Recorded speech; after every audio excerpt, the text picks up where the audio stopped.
Hello, guys, and welcome back to the FSF podcast. I am Tim. I am your host, and this is your reminder that you are watching or listening to a show that is made by a nerd for all you nerds. So I'm glad you found your way here. Now, our guest today in the nerdatorium is an up-and-coming actress that you've seen in shows like Poker Face on Peacock, movies like Knives Out, and the very new Wake Up Dead Man, which is a Knives Out mystery.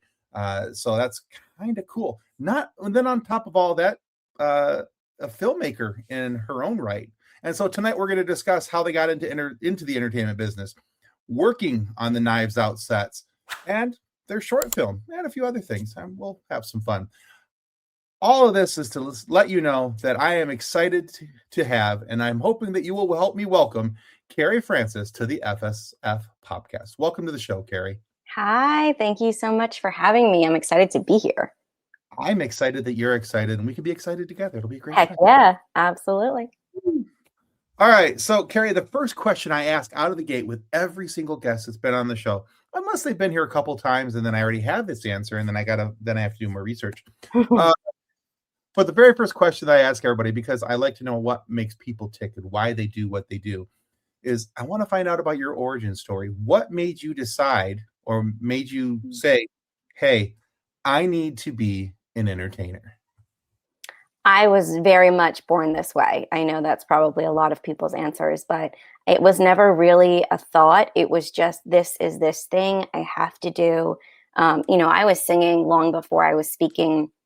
I didn't really talk till I was almost 2, but I was already singing, making, singy sounds.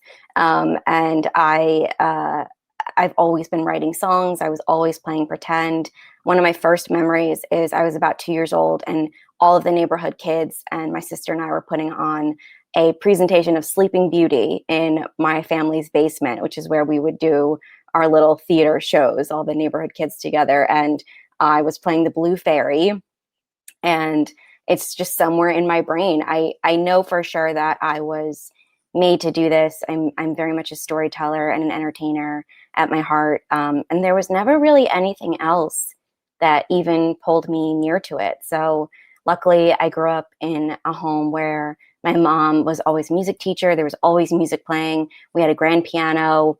She was always giving piano lessons. I was doing piano lessons and singing and all sorts of stuff. So I think also having that kind of encouragement, and because of her experience with so many hundreds and hundreds of thousands of kids as a music teacher, she was able to say, oh, you're actually really good at this. Like, you have the ability to match pitch, and you have the ability to sing unbelievably well for a child. Let's harvest that, and let's do something with that that's smart. And so she actually had me classically trained starting at 11. So I started singing opera at 11, and that really gave me a foundation, to go from there. So I wanted to come to LA and do pilot season and jump into TV and film, but that was not exactly in her plans. And so we would go to New York for open cattle calls, and I did community theater, and it really just spiraled from there all the way through school. Right out of school, I booked a big, that's my earring,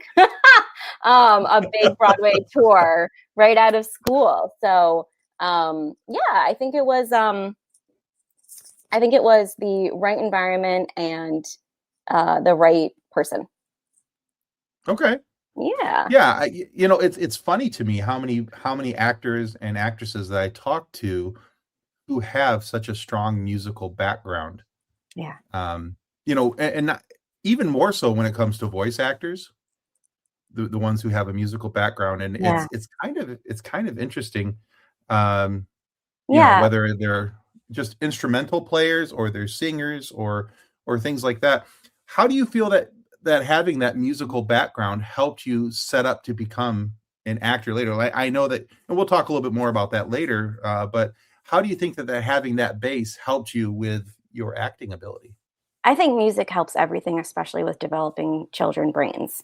But I also think as adults, our brains are very affected by music. And so if you have any kind of music, studying, even just a love of music, playing music, how often do people come home and they throw on a TV or maybe grab a book or put on a podcast or an audiobook? But how often do you just come home and put on music? And then take that even further. How often do you put on classical music or jazz or Broadway? 9 times out of 10, I think people are listening to pop or music from, a decade they really Right. enjoy. Yeah. So I think music really helped shape the neuroplasticity of my brain and my brain grooves and what I, Okay. saw and believe is possible and all of those things. And so the musicality of my voice naturally has a cadence, right? But I think again, because I was training so long, you mentioned voiceover. I got into voiceover because I ran into a friend on a train who was a voiceover agent assistant. And he Oh, said, I can hear it in your voice that you have the ability to do this. I think you should do this, and as soon as I got into a class, that teacher called one of the best voiceover agents for me almost immediately. So, I think there's a musical quality to my voice and a lot of actors' voices, and that comes from that musical background of being able to hear and interpret a piece where there's no words. It's just music. It's just we need to understand the mood or the feeling of it so we connect to that within ourselves. That then translates to connecting with the character on the page that doesn't have any life to it yet, that you are creating that life. So I think it all comes from that same creative place of a bit of a blooming, right? It starts with something that isn't really there yet, and you create the mood, you create the feeling. But I also think it gives you a structure of practice, right? You have to practice if you have an instrument hmm, or a voice, and you yeah. have to do your warm-ups, and you have to keep your body in a certain way and your energy in a certain way, and make sure you're healthy and you're eating well and you're hydrated, and you start to build structurally all of the habits that you need as an actor as well. So I think it gives you that discipline, that ability to just be by yourself drilling things over and over. That's not something a lot of people can do. It makes you have to connect with yourself, because you have to be the one that says there's no one else here, my teacher isn't here right now, I have to be the person practicing. And that kind of shows you a lot about your personality and being able to bring that now to film sets. Okay. That's a great answer. I like Thank you. that. All right. So I was going to save this question for later on, but I think it Ooh. fits in really well now because some of the things you were talking about there, and I was just like, well, we're just going to slide this in now. So, um, we talked about just a moment ago how you've been operatically trained, and I was watching your TikTok, and I was watching some of the singing posts that you put up, and clearly you're an accomplished singer. You have a love for musicals. You talk about that in your socials, and clearly you love performing in them as well. Now, as much as you have professed your love for them, it's no secret that I am not what you would call a fan of musicals. There's a few that I enjoy. Yeah. I'll be honest. There's a few that I enjoy. My wife will regret dragging me along to most of them, but but there's a couple we've gone to together. I was like, yeah, I can watch that one again. That one's not too bad. So I guess I'm always curious when people say that, I know rather that they have an attachment or affinity to musicals. What is your favorite musical and why? Oh, What attached you to this musical? that's such a good question. So I have a couple answers, but off the bat, Okay. I will tell you Sound of Music is Okay. very important to me. That I believe I got because when I was growing up, my grandmother would pick me up from school sometimes. She would watch me if I had a day off. She lived very nearby, and she had a handful of cassette tapes in her old Oldsmobile big car. And she drove that car forever. And so we would pick a tape, and The Sound of Music was one of those tapes. And so I think I have a lot of memories of early childhood, very happy feelings Okay. associated. And when I was doing community theater, a friend of mine in the community theater booked a Broadway revival of The Sound of Music as a child. And so I remember saying to myself, wait a minute, if he can do that, I can do that. It suddenly opened up something in my brain that showed me I could do it. I may be a bit competitive, Tim. I mean, that might come out as we I go. dig it. But I dig yeah, it. and Okay. I think also there were children in it, and I would learn everything that every musical that had kids in it. I would learn their parts, and I just love the story. So then later on in life, to do Knives Out with Chris Plummer was unbelievable, and I got to do the very first. So he was the film Captain Von Trapp, but the very first Broadway Captain Von Trapp was an actor named Theo Bickel, who is a legend Mhm. in the Broadway world. And I also got to play his daughter while I was on tour briefly. So I got both Captain Von Trapps. And when I tell you Julie Andrews is in my sights, like she is up there on the list of actors I have to work with. So yeah, I love that. And then, if that's a bit more of a classical piece, I would say contemporary. I love In the Heights. again, I think the emotional connection I have to that was when I was still in school. I remember I was leaving New York City. I was just about to get on the Staten Island ferry, and a friend called and said, would you come to the very first invited dress rehearsal for In the Heights? And I turned around and I hightailed it back, and I went to that invited dress. So I got to see it before really anyone had seen it. And it really stays with me. I love Lin-Manuel's work. I think he's great. I've had the joy of getting to interact with him and meet him a few times. I would love to work with him on something that's also in my sights. Yeah, I think I love Sondheim. Sondheim's really special to me. His work is very special to me. And a lot of different musicals. There are some I don't like. There are a lot that I don't connect with. But when I connect with one, it is on. I will connect with it the rest of my life. That's fair. Yeah. That's fair. Yeah, when my wife and I first started dating, like one of our very first dates, I was trying to be, very impressive, of course. And we've been married for, I have to do the math, 27 years now. Wow, that's amazing. Yeah, she's put up with me. She's a saint. No, seriously, she needs to get like a whole sainthood thing made for her. But I took her to the touring company of Cats. Oh wow, Cats! And I despised that with every fiber of my being. Yeah, I was like, she loved it. She thought it was great. She loves all that stuff, and I'm sitting there. I'm like, this is before the this is late 90s. This is before cell phones really became a thing. So I couldn't even have played like Zelda or something on my phone or whatever, but I'm not that you would in a theater, Tim. Oh, I would have. Yes, absolutely. 100% that would have happened. People do what it is wild to be the person on the stage, because you can see the person like with a giant family-sized chip bag and they're like ruffling through it, or you can see people playing games on their phone, and it's almost like they forget that you can see them because it's not a TV screen, but we're so desensitized because of our screen usage. It's really wild, some of the things that you'll see on stage. Is hysterical. I would totally be the guy that would try to at least be respectful. I'd turn my volume all the way down. I'd have my brightness down. I would at least try to be respectful of to not yuck somebody else's yum. Yeah, but, I mean, look, Cats. Cats is not. She is not on my list. That is not. Yeah. I don't really love Cats. I don't really know anyone that is like, ooh, cat. I love Cats. So I think that was a rough place for you to start. But it was a horrible place to start. yeah. But the rest of them, we're just going to take the word rough right out of that sentence. We're going to throw horrible in. But there's been a couple since then. Like you brought up Lin-Manuel Miranda. I really enjoy Hamilton. Yeah. Because I also love Revolutionary War era history, and I'm like, oh, so this isn't like it's a musical, but it's got like more hip hop and rap and that type of stuff. Okay, I can totally check that out, and I absolutely loved it, which floored me. I liked it so much to the point where I actually have the soundtrack saved on my Apple playlist. Yeah, so I can listen to it. I love that so much. And that is the best thing about Hamilton, is that it's brought so many people into the musical world.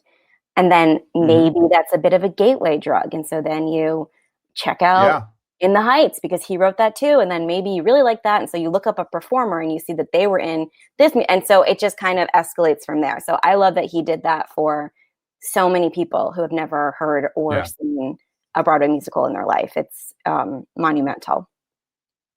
Yeah.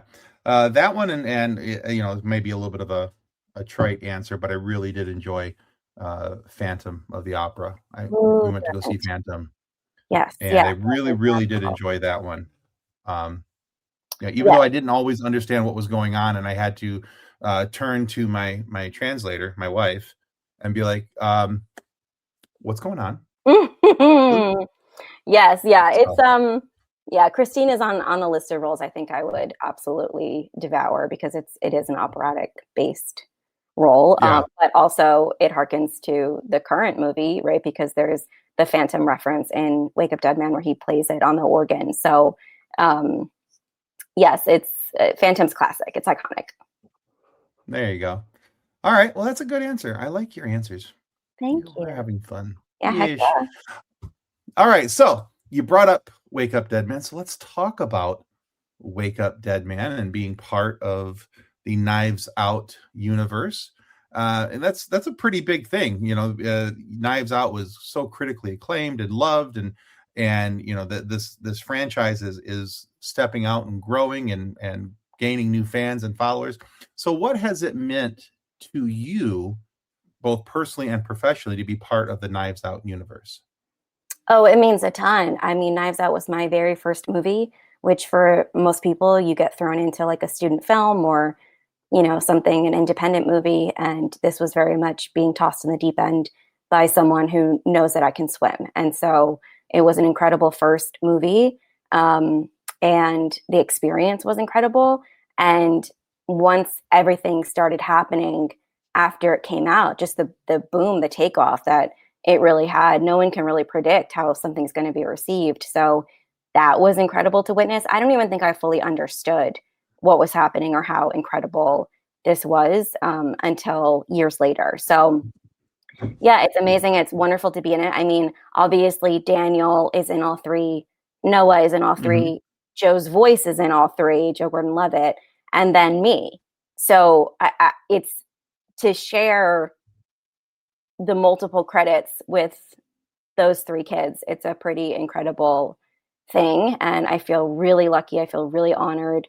And, to have the trust from Ryan that he gives me in terms of, I've seen these scripts way before I can even tell anyone I've seen them. Right. And so we talk from the second he has an idea, we just start talking about it, and so to go from, hey, I have this idea all the way through production is a really special, unique experience. And it's definitely not something that I take for granted. That's very cool. Yeah. So, Wake Up Dead Man is a kind of a standalone film in this series. So, and I know that you're playing a different character in Wake Yeah. Up Dead Man than you had previously. So, can you talk to the audience a little bit about your character in this show and what they can look forward to with this movie? Yeah, absolutely. Like you said, the first one I played Sally, and she was a legal assistant, a legal queen. Queen of Law Stuff is what took off online, and still to this day, I hear about being Queen of Law Stuff almost daily, which is very exciting for me. I love it so much. And the people that have made the connection, like you were brought up TikTok, and so the people that have made the connection of that I am the same actress, just leave me big capital letters, Queen of Law Stuff, is that you? And I get very excited. So that's exciting. And then in this one, I play Tammy, and Tammy is very fun. She is an unbothered queen. She does not really care. She knows who Benoit is because he's like on the TV, but she's not impressed. She doesn't stop what she's doing or change who she is just because there's a well-known person in her morgue. It's her morgue. It's her domain, and she is setting the tone and she's setting the rules. And I think that's really great. I really like that about her, especially the contrast of Sally was so eager, such a people pleaser. She was not leaving until Frank Oz's character left, and that meant falling asleep near the end of our time in the movie. So she was full commit, full people pleaser, and Tammy's running the show. And I really like that the morgue scene helps us not only advance the story and advance the mystery, but it shows us so much about Josh O'Connor's character, Father Judd, because he melts down, he freaks out after seeing the body. And that gives us really valuable information as the audience as to whether or not this kid had anything to do with the murder. And you can tell in that moment, he really didn't. And he's really not who the police are painting him as. And there's so much more to him. And I think that's really fun to also get to be part of, to move the story forward. All right. Very cool. Yeah, that's actually, I have not watched the movie yet, so I'm kind of excited to watch My it. goodness, Tim. What? It's Come okay. on. No, I'm kidding. No, Yeah. it's been a crazy week at work and trying to get everything done. So my wife and I are planning on sitting down and watching it this Sunday. Oh my gosh, That is amazing. Yeah. that is the plan, because we both are, but my wife really loves the Knives Out movies, and Oh, so tell her I said thank you. That's awesome to hear. yeah, so she'll Yeah. be. We're excited to sit down and watch this together. Well, sorry for the We spoiler that I just gave you. That it's not father nah, judge, but I think you'd catch on pretty quickly we'll into be. the movie. I think I'll be okay. Yeah, yeah, yeah. No, she's great. She's a fun little character. I eat in both the scenes I'm in. I'm constantly eating a granola bar, which you'll see why people then scream and squirm and freak out, which is to hear that in a theater, to hear everyone freak out and squeal about something that I do in the movie is an unmatched feeling. It's not, I can't even describe what that feels like. Because they don't know, I'm still in a place in my career where like the people sitting behind me don't know that that's me because they haven't yet made that connection, or my face Right. Yeah. is visible enough, or I'm not famous enough, or I'm not, whatever it is that happens, where then I won't be able to go to the movies and I'll be so sad about it.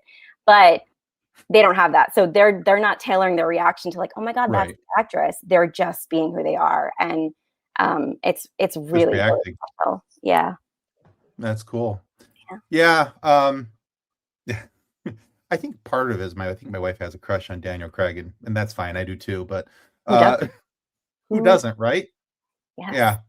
But Yeah, he's the yeah. best. He's really great. He, as soon as he saw me, threw his arms out and gave me a big hug and knew exactly who I was, and that made me feel really great that he remembered me in the duration between Knives and Wake Up, and Aw. even his team remembered me. His security knew exactly who. I mean, it's their job to know who everyone is, but Well, knew yeah, me but in a way where they were immediately making jokes and bringing things up about being on set with Knives Out, things I didn't even remember that they had noticed about me, and that feels really good because movie stars and celebrities, they don't have to be a certain way. They're people and they're allowed to be Mhm. who they are. And sometimes some of them are not great because they're people or they're having a bad day. But I find Daniel to Right. be really fun and just a good guy. So continue your crush.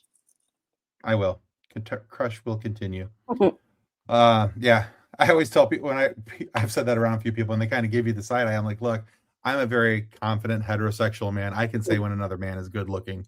And Absolutely. Daniel, and I'm like, and he was James Bond. Of course he was good looking. Come on, Jesus. So it's a thing. So Yeah. all right. So speaking of movies, you've also written and directed and produced a movie short called Mama. Mama, Um, mama. Mama, excuse me, yes. And so I'm kind of curious for you, how does writing and directing scratch a creative itch for you that maybe acting or singing doesn't? The best thing about writing off the bat is that I can sit down any time of day. Doesn't matter what I'm doing. It doesn't matter who says I can or cannot. It doesn't matter. I can just sit down and write. And that is really special and powerful. And something that I can do on a plane. I can do it. It doesn't matter. There's no restrictions to writing. And I've always been a writer. Writing was my side job while I was building out my career. I would write for blogs and websites and Okay. bios and anything you could think of. And I really enjoyed it, but it wasn't until I went and filmed Poker Face, and there were so many women in leadership roles in that. So there was two sisters as showrunners. There were executive producers there on set that were women. There were so many women in roles that I hadn't seen yet, because typically, a lot of the times, unfortunately, it is men in those roles. And this Sure. felt way more leaning toward women. And so they really took me under their wing. They saw something in me outside of just being an actor. And again, that's the privilege I get with coming in as someone who's friends with the show creator, right? So I don't take that for granted. Right. I wouldn't be at Video Village sitting with them to make that connection if it wasn't for that. But then from there, the connection is about me and what people see in me. And so they spent a lot of time teaching me and talking to me. And when I got home from filming Poker Face, my dog, who was really my like best friend in the world, ride or die, he passed. And so Oh. those two things back to back created something in me that was the perfect storm of newly foundational thoughts of, I don't have to just act and sing. I actually can do whatever I want. And I can Mm-hmm. not only do that, but people see that in me already. And I've got all this exposure and experience mixed with intense grief. And that was how I wound up writing this short. I wrote it in about a half an hour and I sent it right off to Noah Segan. And Noah is, of course, one of Ryan's other friends and actors. It's been in everything with him. And I sent it to Noah first because he is the nicest person in the world. And so I thought, if this is terrible, he is going to say, great job, you did a good job anyway. But he didn't. He instead sent me paragraphs and paragraphs and paragraphs of thoughts about how I had to make this. And that was really impactful. And then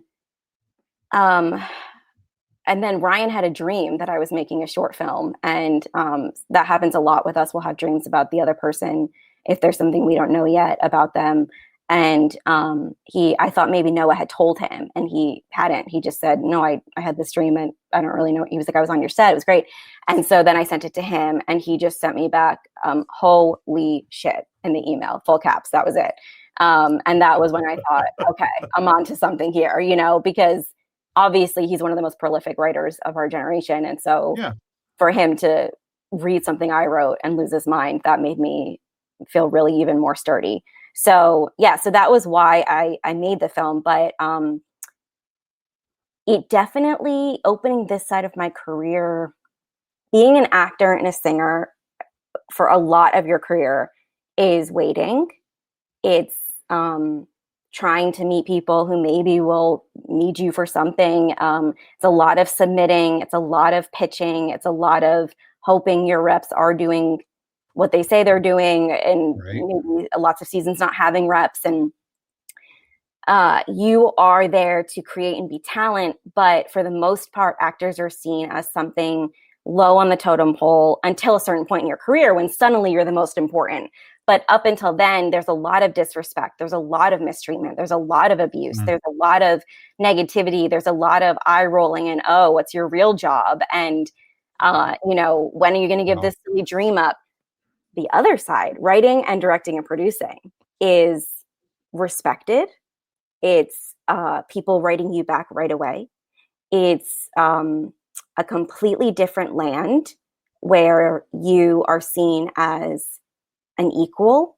It is wild. If I were to email as an actor the same person that I email as a writer or producer, but they didn't know, they would write back to this one and not this one. It is the craziest part of the industry. And it's not, that's not everyone, but that's a lot of people. So it's given me a big boost in confidence, a ton more relationships. And then all of those meetings end up turning into, wait a minute, would you want to act in this?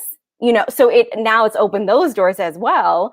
And I think also it's a bit of like, it scratches the itch of power, right? We all love power, and we all love a false sense of control because none of us have any real control in life.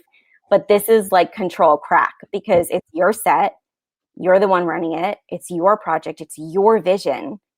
You're directing. You're the person. It gives me something that acting and singing is a bit more collaborative, and writing and directing, producing, while it is collaborative, I can run full steam ahead, and the people who can keep up with my pace are going to be there with me.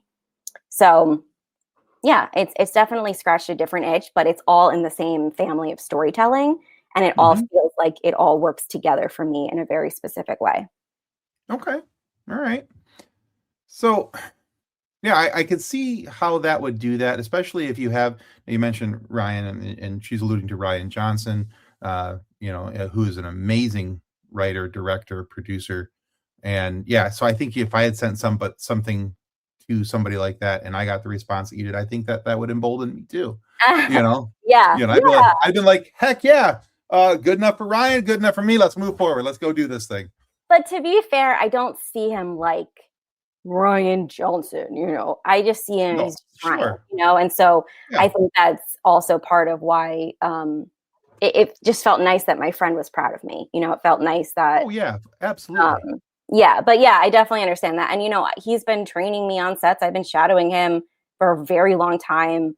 I've been with him through updates and pictures and everything possible since Looper. We met on a Q&A for Brothers Bloom. So it's been a very long time of me learning and training. I like to say that I'm a bit of a mix of Ryan and Ron Bergman, his producing partner. Because my business brain does not ever turn off, but my creative talent side also never turns off. So it's like perfect little mesh. There you go. Yeah. I mean, even, whether, how close of friends you are or aren't, the ability to have your friend in your back court, and then and a friend who knows what they're talking about. Yeah. That there's a double dip there on that has to, like we said, it emboldens you. It helps you to know that you're onto something. You're taking the right steps. And I Oh, think absolutely. Yeah. that's always cool. It's, because, no matter what you're doing, whether you're acting, singing, doing a podcast, getting feedback from people that know what they're talking about and who are there to help support you, and even if it's critical feedback, is so very helpful. And Yeah. I think that's one of the things that and I'm going to sound really old, like I'm setting up something on my front yard so I can yell at the neighbor kids, but it's one of the things I think is kind of lost with some of the younger generations, is that the ability to be able to take constructive counsel or criticism and being able to move forward with it, knowing that this actually was a good thing that I was told, and and learn from that. Yeah. Maybe I'm too much of an old man. Get off my yard, but No, I think you're right. I think to do anything creative, especially anything in the entertainment industry, you have to be willing to take feedback and criticism and rejection and not personalize those things, right? We can't make it so, oh, I didn't get this role, so I'm some kind of failure. And again, having so many years of experience, but also exposure. When I was in callbacks for Star Wars, when I wound up being the next round, one of the people that was cut, I have that special privilege of someone saying, here's exactly why, and here's what it had nothing to do with, and here's the other actors that you were in that round with, and all of those actors were my favorite actresses. And so that, instead of feeling like rejection, felt like proof. Again, I can do this for real. I can play at this level, and let's keep going. Let's see what I can do. So you're absolutely right. I think having that exposure to a world that most actors never ever see is very, very helpful. But again, it comes from a place within me that I'm willing to say, yeah, teach me, show me, give me that criticism.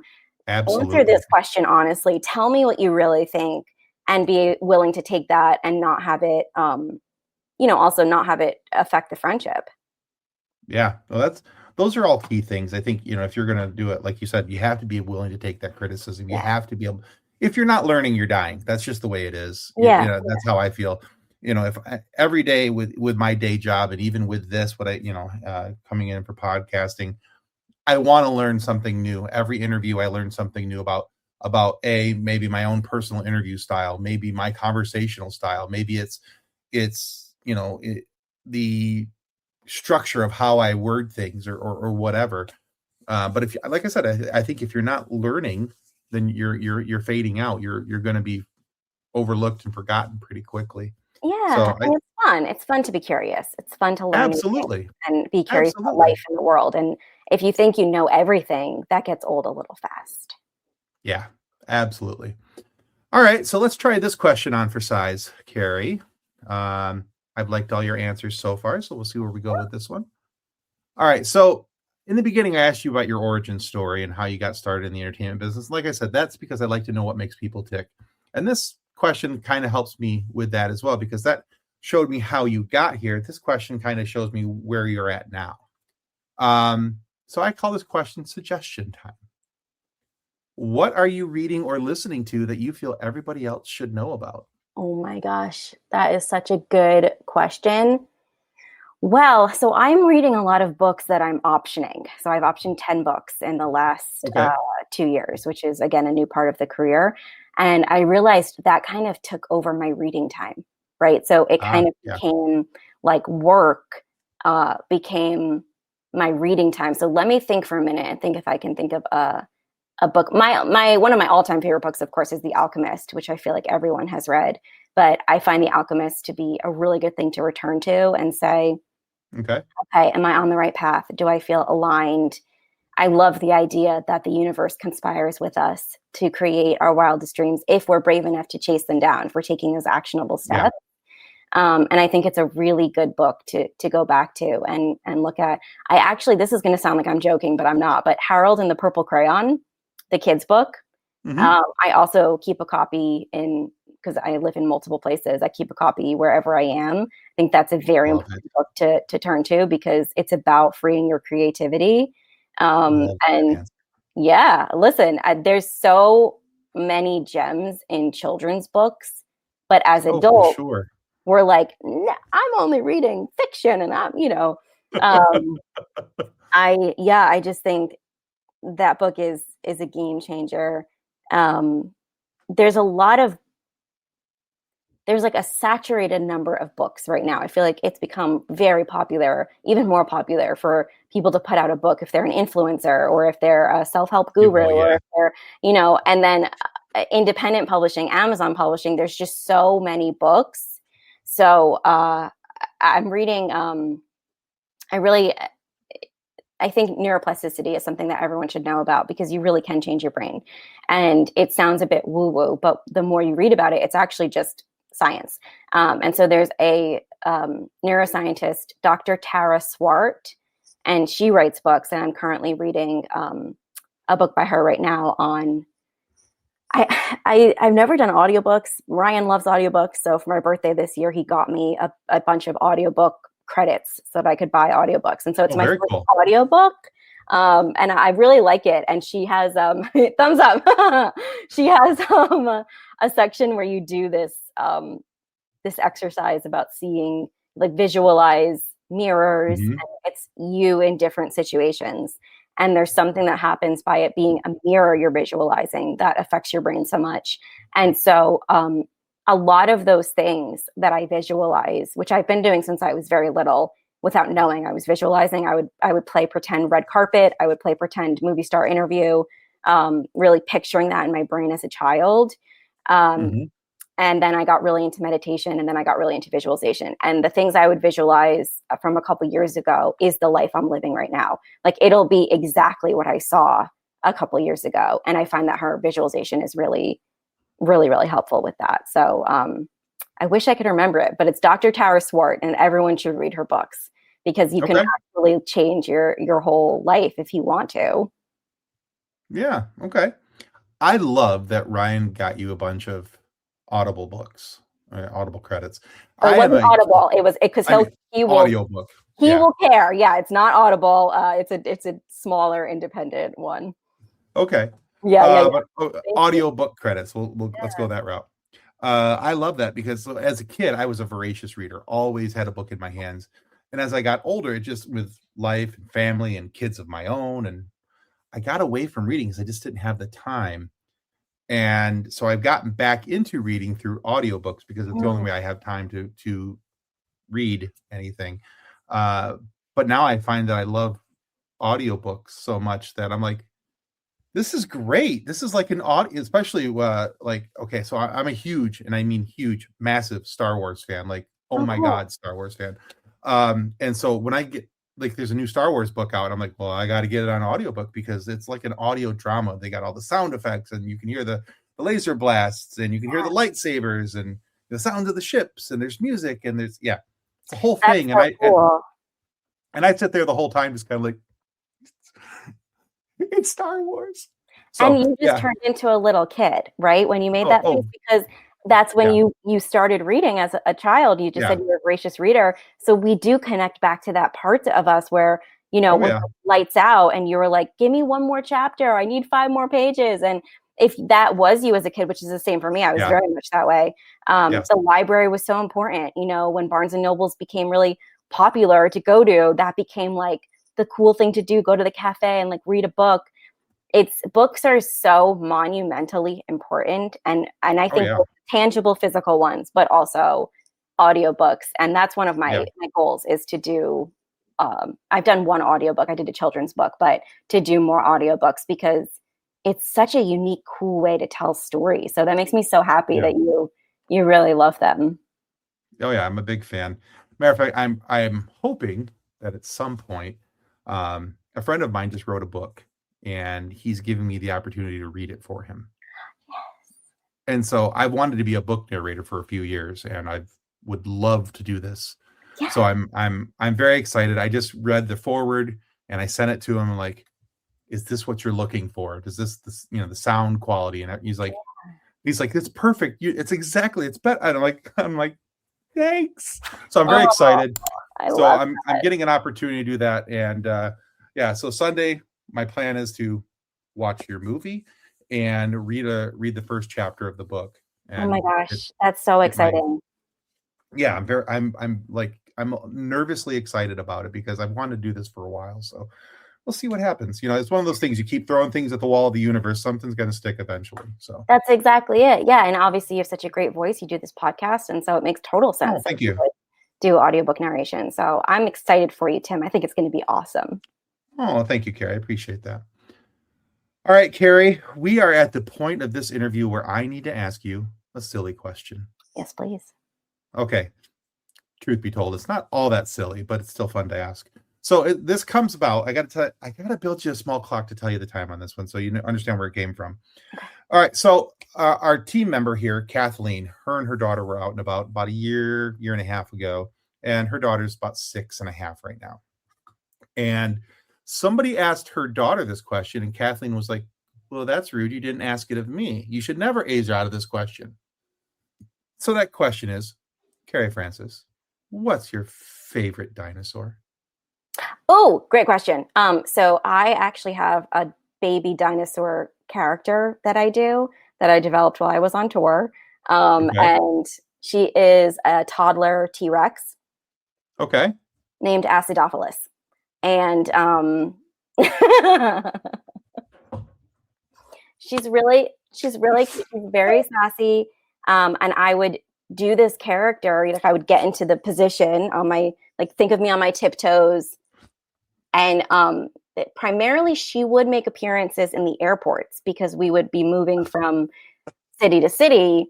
And I'm sure that, the airport people must have loved that there was an adult who looked like a child running around making dinosaur noises and moving in a very specific way. But she's my favorite dinosaur. And I have a little pitch out right now to DreamWorks about her. And I would really love to turn her into a children's book or TV show or something. Because to me, she's a blend of like Eloise and Miss Piggy. She really feels that the entire world revolves around her, and she's not really sure why anyone else is bothering her. But in my version of this story, she was an accident in a lab, which is why she's named Acidophilus. They accidentally made her come back to life instead of the medicine they were trying to create. And she has no idea that she's the only dinosaur and that her entire relatives are extinct. And when she finds that out, everything comes crashing down. So that's my little pitch. But she's my favorite dinosaur because she's my girl. She's been with me a long time. I love the name Acidophilus. Acidophilus. It is wild. I will sometimes put on my Instagram story. I was in a Home Goods, and they have the most random. Mm-hmm. Oh yeah, for sure. Massive dinosaur statue. And I took a picture of it and I put it on my Instagram stories, which that's why all your listeners should follow me, because these are the gems they're missing out on. But right away, all of my girlfriends from that tour right away messaged me and said Acidophilus in full cap. They didn't even have to ask if that's what I was referencing. That's how embedded she is. I really like to. It's another strange thing. I don't know if all actors do this, but if someone's walking down the street, I like to mimic their walk. I like to feel, how do they move, right? What is their are they hunched over? It's a strange thing to do in public and you don't want them to turn around. But I think that's part of it too.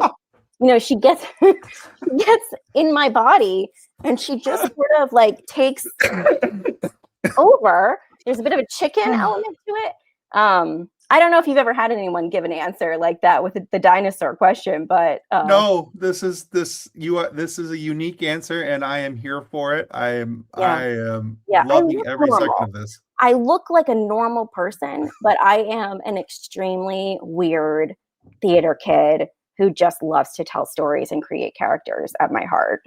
And that's fantastic. Don't ever change. I love that. You. So. Oh, Kerry, I have very much enjoyed having you on the FSF podcast today. Where can our listeners and viewers go to find out more about you, your work, anything you got coming up? Absolutely. So they can always go to kerryfrances.com and then Kerry Frances Official on Instagram and TikTok. And I do put different things on each because I feel like they're very different audiences. Instagram's more like a portfolio, what I'm up to, work things, interviews, press, red carpet pictures, movie posters. And then on TikTok, it's a bit more of me talking to the camera, singing, telling some stories about making these movies behind the scenes, what it's like to be with these actors, and things like that. So they are very different accounts, and they're both great. And then I actually have another song coming out tomorrow. So I have, I know, keeping you on your toes. I have a Christmas single that came out a couple years ago called For Christmas, and that's available literally anywhere you listen to or stream music.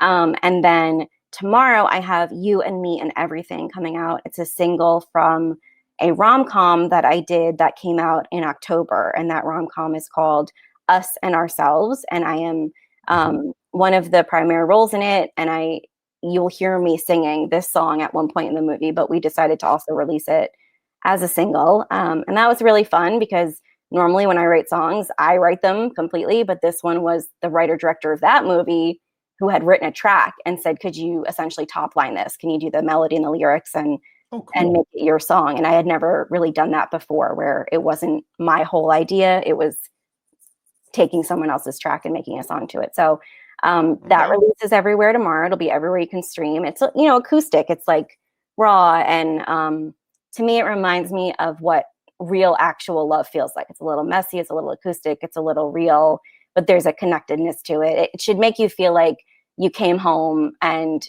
heard me singing, it should be like you're in the car with someone and just driving around and they're singing to you. So that's exciting. And then Mama is still on the film festival circuit. I just won Best Actor at the East Coast premiere, which is very exciting. And nice. I have a lot of meetings happening for scripts and projects. And I'm excited to get back on set. I hope we make more of these Knives Out movies. I hope to continue, having Ryan trust me with all of his work and getting to be part of that. And I'm excited for everything that's coming in my career. So definitely join me on Instagram and TikTok. Beautiful. I'll make sure that we put some links down below so people can find not only your website and your socials, but also make sure that we put a link for your new song down there so that they can listen to that as well. Awesome. Now, guys, if you haven't already, this would be a good time to remind you that coming up on the screen right there, will be a link that says, hey, you should follow the FSF Popcast. If you're not already doing that here on YouTube, please click the like and subscribe button. It's actually a very free thing. It costs you 0 George Washingtons to make this happen. 0, absolutely none. But it helps me out way more than I'll ever be able to tell you, because it helps us get more amazing guests like Kerry here today to have these conversations with and these fun moments for you guys to be able to listen to. So please consider giving us a follow. Like I said, it's free. Come on. And be sure to check out Kerry's work as well. So on behalf of Kerry Frances and my smiling face, thank you for watching and or listening to the FSF Popcast. And may the force be with you as you continue to live long and prosper. Goodbye. Copyright 2025 FSF Popcast. Reference to any specific product or entity mentioned on this podcast does not constitute an endorsement or recommendation by FSF Popcast. The views expressed by guests are their own, and their appearance on the program does not imply an endorsement of them or any entity they represent. If you have any questions about this disclaimer, please contact us via email at info@fsfpopcast.com.